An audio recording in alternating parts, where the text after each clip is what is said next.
Você que está indo trabalhar, aumenta o som, começando o Band News no meio do dia. Bom, teremos uma troca no Ministério da Justiça, falamos sobre isso ontem. Sim. Está sendo aguardada a troca. Vai sair o Ricardo Lewandowski, vai entrar alguém. Ontem eu falei um pouquinho sobre a pertinência da entrada do ministro Ricardo Lewandowski no Ministério da Justiça, da inadequação do perfil do ministro Ricardo Lewandowski no Ministério da Justiça. Falei que alguns ministros deixam rastros, não é o caso dele. Outros deixam marcas, também não é o caso dele. Outros simplesmente não vão sequer entrar para o registro histórico, que é provavelmente o caso dele. Mas, de certa maneira, eu fui um pouco injusto com o ministro da Justiça, eu devo admitir. Porque o Ministério da Justiça, ele foi criado lá em 1822. O Ministério da Justiça foi criado como uma pasta de muita importância, Humberto Ferretti. Muita importância mesmo. Todas as discussões importantes passavam pelo Ministério da Justiça. O Ministério da Justiça era uma pasta clássica do Estado. É a pasta que cuidava das grandes questões nacionais. Então, a abolição da escravidão, discussão que passou pelo Ministério da Justiça. Você teve nomões no Ministério da Justiça, teve José de Alencar, escritor, foi ministro da Justiça. O Brasil teve presidentes da República que foram ministros da Justiça. Prudente de Moraes, Campos Salles. Afonso Pena foi ministro da Justiça no Império e depois se tornou presidente da República. Rui Barbosa foi ministro da Justiça. Tancredo Neves foi ministro da Justiça de Getúlio Vargas, do Getúlio que se matou, não do Getúlio da ditadura, Vargas. Você teve figuras importantíssimas, né? Francisco Campos escreveu a Constituição de 37, ele era o ministro da Justiça. Petrônio Portela, discutindo questões da abertura, ministro da Justiça. Então, o Ministério da Justiça era o eixo central. Abertura democrática, né? Então você teve Buzaide, você teve Abiakel, você teve figuras que discutiram as grandes questões. Como é que vai ser bipartidarismo, multipartidarismo? O processo de abertura passava pelos militares, naturalmente, mas passava pelo Ministério da Justiça. E aí veio a Constituição de 88. A Constituição de 88, e depois do governo Fernando Henrique, de uma maneira mais feroz, quem virou o grande personagem deixou de ser o ministro da Justiça para ser o ministro da Casa Civil. Tudo passou para a Casa Civil. A Casa Civil passou a discutir a constitucionalidade das leis. Antes era o Ministério da Justiça. Discutia as coisas. E o Ministério da Justiça, claro, sempre teve a atribuição da Polícia Federal, mas o problema do Brasil até outro dia, quando eu digo outro dia, era o governo Fernando Henrique. Era droga. A gente falava sobre o narcotráfico, o tráfico de drogas. A gente não falava em crime organizado, propriamente. Porque o crime organizado, hoje, ele está no setor formal. Ele foi para o setor formal. Combustíveis, o setor financeiro. Isso não existia. Era tráfico de drogas. Organizações locais, depois se tornaram organizações nacionais, aí viraram organizações transnacionais. E o Ministério da Justiça começou, no discurso e na palavra, a ser demandado, e na discussão política, discussão eleitoral, começou uma pressão para que o Ministério da Justiça abraçasse o assunto segurança pública. E daí o fato de eu ter sido injusto com o Lewandowski. Porque o Lewandowski não tem a menor condição, nenhuma condição, de cuidar da segurança pública. Nenhuma condição. Só convidaram ele. E ele aceitou, um homem educado, foi ministro do Supremo Tribunal Federal. Puxa vida, coroar minha carreira como ministro da Justiça é bacana, e é uma carreira bonita mesmo. Só que a última passagem, a mais recente, talvez ele venha a ter outra em outro governo, a gente não sabe, espero que não no Ministério da Justiça, mas não tem condições de comandar uma discussão de segurança pública. Só que, sem ser cruel com o Lewandowski, nem ele, nem ninguém. Nem ele, nem ninguém. Poderia ter um perfil de alguém um pouco mais voltado à questão da segurança pública, que é a demanda da sociedade, e a sociedade espera, enxerga no Ministério da Justiça o espaço de discussão da segurança pública nacional, só que o Ministério da Justiça não está equipado para isso. E os governos estaduais não estão equipados para isso. Gente, o Brasil faz fronteira com 10 países. 11 estados brasileiros fazem fronteira com algum país. Com mais de um país. Você pega o Rio Grande do Sul, faz fronteira com o Uruguai e com a Argentina. Pega Santa Catarina, faz fronteira com a Argentina. Você pega o Paraná, faz fronteira com a Argentina e com o Paraguai. Bom, se a Argentina quiser discutir uma parceria com o Brasil, se discutir com o governo federal, é inútil, porque não tem ação sobre os estados. Se quiser discutir com o estado, tem que discutir com 3 estados, Rio Grande do Sul, Santa Catarina e Paraná. Como é que faz? O Mato Grosso do Sul, fronteira com a Bolívia e o Paraguai. Como é que resolve um negócio desse? Aí você pega Roraima, ontem estava lá o Felipe Garrafa. Felipe Garrafa, a Roraima faz fronteira com a Venezuela, 1.300 quilômetros de fronteira com a Venezuela, só com a Venezuela e com a Guiana. Aí o Pará com a Guiana, com o Suriname. É uma zona, são 10 países. 3 deles, narcoprodução. E o Brasil, como disse uma figura de alta patente de um governo com o qual eu conversei, o Brasil é um país narcotolerante. Ele não é um narco-estado, mas ele é narcotolerante. Ele não combate o narcotráfico e não tem as condições de combater o narcotráfico. O Brasil tem as leis mais avançadas do mundo. Você pode escolher. Escolhe o setor, escolhe a área. A gente tem Lei Maria da Penha, Código do Consumidor, ECA para os adolescentes, Estatuto do Idoso. O nosso Código de Trânsito é de europeu ficar de joelhos admirando. Só que a gente não fiscaliza as estradas, a gente não fiscaliza nada. É uma tragédia. Ou seja, do que adianta sermos bons na Academia Brasileira de Letras Jurídicas que aprova no Congresso Nacional tudo que é lei? Aprovou agora, no Senado, a lei de combate às facções. Então, vamos aumentar as penas para 250 anos de cadeia. O cara não tem medo de 30, mas terá de 250, mas ele não viverá 250. Ele não acha que vai viver 30, até porque se ele for pego por um rival, ele vai viver nem 30 minutos. A vida dele é pena de morte.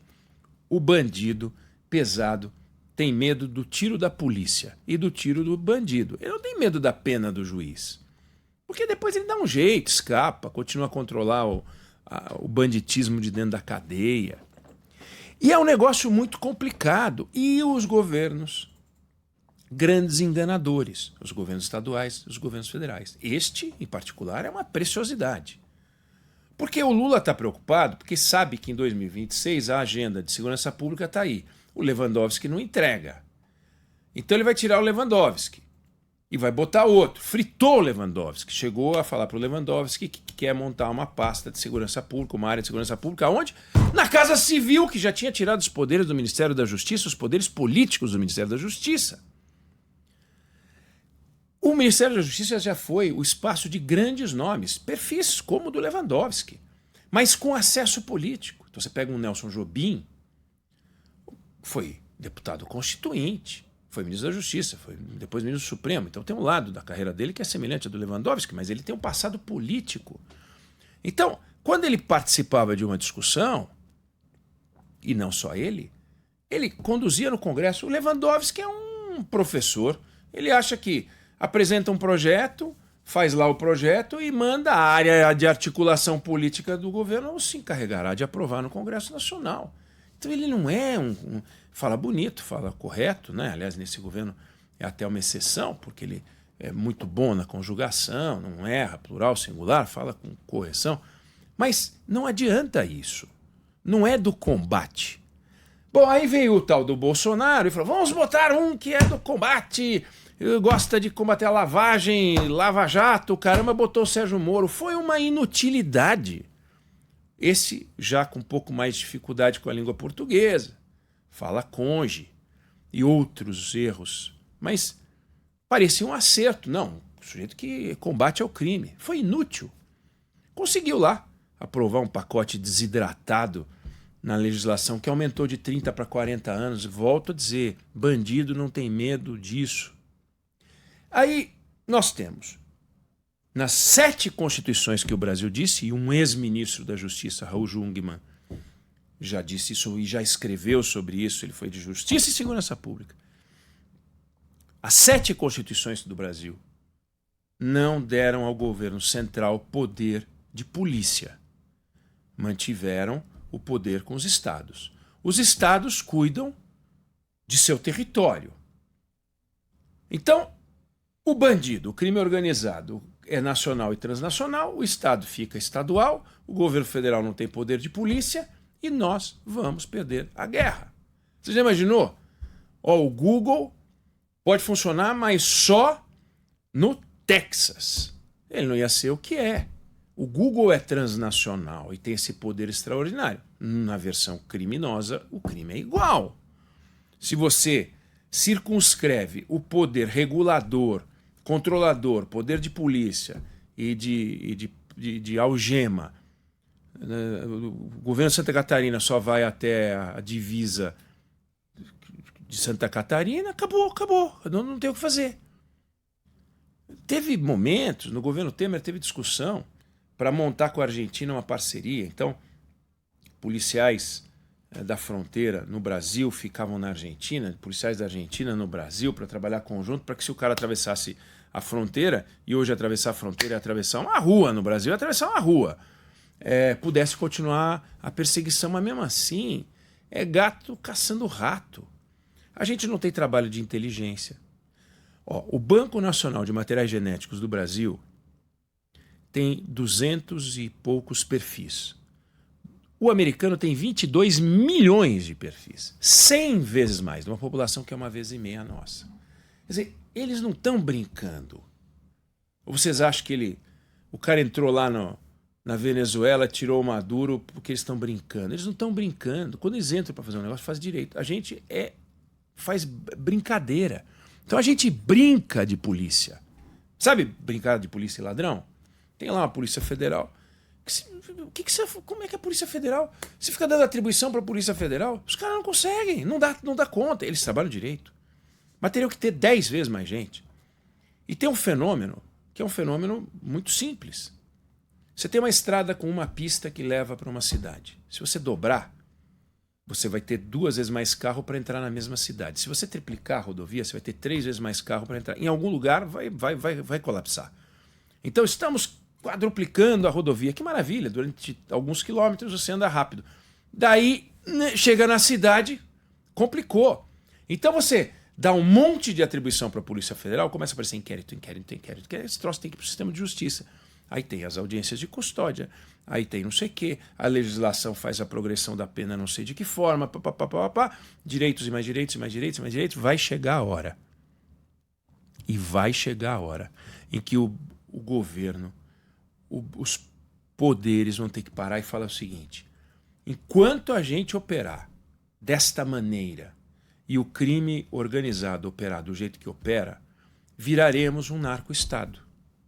De narco-tolerante para narco-estado. Isso não vai demorar. Eles estão entrando na política, na economia formal a gente já sabe, estão aí os casos, e a gente fica nessa discussão, Lewandowski, não Lewandowski, aí põe o, sei lá eu quem, pode botar quem quiser, chama o Neymar, que não está jogando bola direito, põe ele lá no ministério, é um craque, põe um craque, precisamos de craque, põe um craque lá, não vai mudar nada. Põe o diretor da Polícia Federal, não vai mudar nada. Porque o camarada não pode dar uma ordem para o delegado de Osasco, aqui do lado de São Paulo. Não pode dar uma ordem para o delegado de Osasco.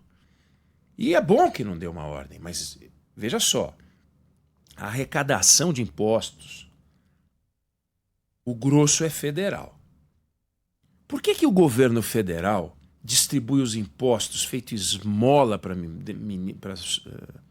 município, vários estados dependem do governo federal, precisam de aval do governo federal para fazer empréstimo. E na área policial, toda a liberdade aos estados. É assim que tem que ser? Não tem que ter um poder central com uma força maior? Talvez não. Mas a gente está numa situação muito complicada. O Brasil é um país onde o gasto de segurança privada é maior do que o gasto com segurança federal. O que é uma loucura. Porque todo mundo tem um alarmezinho, o seguro de carro é uma fortuna. Você acha que o seguro de carro no Brasil é igual ao seguro de carro em outros lugares? Não é. É mais caro aqui, porque tem mais roubo. O shopping tem mais segurança aqui do que tem em outras cidades. Então, o lojista paga mais caro. O lojista tem que ter um sistema de segurança. O seguro do lojista é mais caro. O transportador, quando leva equipamento mais caro, cobra mais caro. Você já deve ter visto em estrada um caminhão ir atrás de uma viatura. Pô, como é que pode um negócio desse, um caminhão andando com uma viatura atrás? As escolas privadas, um dos assuntos nas escolas privadas é se os alunos podem ou não sair e como é que é o controle de portaria. E tem segurança com radinho e empresa terceirizada. Você acha que isso não impacta na mensalidade? É uma loucura um negócio desse. Mas é assim também na saúde. A gente paga saúde privada, paga educação privada, mas na área de segurança você é roubado. Na área de segurança você pode tomar um tiro na cabeça. Na área de segurança a gente toda hora noticia um absurdo. O crime sempre foi um crime de pequenos grupinhos. Poderosos alguns, mas pequenos grupinhos. Agora virou coisa grande. Contrabando de cigarro era coisa de pequena quadrilha. Uns vagabundos que faziam tudo. Agora não, agora é tudo grande. Então, esse planeta, hoje, está entregue pelo governo, pelo presidente da República, ao Lewandowski. E aí eles vão tirar e vão botar um Achovski qualquer lá que não vai resolver. Como nenhum resolveu, nem o Sérgio Moro, nem ninguém. Ou a gente faz uma faxina institucional, um redesenho para que o poder vá para onde tem que ir para combater as quadrilhas, para que as quadrilhas passem a ter medo. Você acha hoje que o bandido tem medo? Ele não tem medo. Por isso que você pode botar a pena que for. E o mau exemplo que a gente está dando, vai num morro, um garoto de 15 anos hoje, ele tem um exemplo de um moleque de 19 que anda com uma arma, namora as menininhas, tem a moto cara, anda com um relojão, um medalhão de ouro e ganha em um mês o que o pai dele leva 2, 3 anos para ganhar. E aí você vai dizer, olha, mas isso não está certo. Isso não está certo. O conceito de certo e errado também está tudo complicado. Ou a gente entra no combate para valer, ou a gente vai se danar. Operações como aquela do Rio de Janeiro, que o Cláudio Castro fez, foi lá e fez, elas são operações inconsequentes. Sabe? Não é parte de um processo, de um combate sistêmico que é inconsequente. Vai lá, faz, deixou 100 mortos, podia ter deixado 10, podia ter deixado 200. Por sorte não morreu uma criança, por sorte não morreu inocente, morreram policiais. Esses sim, inocentes. Mas não dá para ser assim. Não é assim que as coisas vão funcionar. Ou tem o trabalho de inteligência, com dinheiro centralizado, com comando. A gente tem isso na Fazenda. A gente tem isso no Banco Central, que controla a taxa de juros. A Fazenda controla a Receita. Da Receita a sociedade tem medo, os bandidos têm medo da Receita. Todo mundo tem medo da Receita. E a gente está fazendo besteira. Então, eu peço desculpas ao ministro Ricardo Lewandowski, porque fui injusto, sugerindo que, tirando o Ricardo Lewandowski, a gente vai melhorar o combate. Não vai. É que deixando não tem a menor chance. Mas é importante que a gente aproveite esse fracasso que foi a passagem dele pelo Ministério da Justiça, esse momento lamentável que foi a escolha dele para o Ministério da Justiça, para a gente parar e pensar o seguinte: que país, teremos, os nossos filhos vão ter, os nossos netos vão ter, se continuar essa enganação dos políticos. Essa enganação de pode criar o Ministério da Segurança Pública, enquanto não tiver poder real na mão, não vai funcionar. Quem tem poder real são os estados. E os estados não trabalham nem de forma consorciada, não trabalham nem de forma conjunta, só na camaradagem. Aí, brother, então, nós aí e tal. Assim não vai funcionar. Então, é o fracasso contratado. O Brasil está à deriva, com o Lewandowski sem capitão. Com o nome que o presidente Lula for colocar, vai ter lá um cara, aí o Lula vai fazer discursinho, o cara vai fazer discursinho, vai assumir compromisso, nós vamos noticiar aqui na Band News FM, mas pode ter certeza, na sequência eu vou falar enganação. Enganação, é empulhação. E eu estou preocupado porque eu temo que vai chegar o dia em que a gente vai estar discutindo agressão aos direitos humanos. Qual é o grau de arbitrariedade que nós vamos ter que aceitar para combater o crime. E isso é terrível. Todas as pessoas com quem eu conversei já sobre este assunto, eles falam, olha, você sabe que a situação está ruim e a forma de encontrar, de enfrentar para valer, eu prefiro nem discutir. Ninguém quer discutir a forma, porque a frase seguinte, ela agride direitos humanos, a frase seguinte envolve algum grau de arbitrariedade. Então eu temo que em algum momento a gente vai ver essa discussão. Por quê? Porque a gente está adiando a verdade, a gente está adiando o enfrentamento do problema. E se antes o problema era o tráfico de drogas, hoje já não é só o tráfico de drogas. Então os caras estão crescendo e o Estado está diminuindo, o Estado está perdendo poder. Com Lewandowski não tem poder nenhum. Com essa empulhação do governo e dos governos, se a gente continuar assim, vai tirar o Lewandowski, que foi uma passagem desnecessária, vai colocar um outro e nós vamos continuar assim. Eu lamento. Não sei se você concorda ou discorda, mas essa é a opinião que eu tenho sobre o assunto.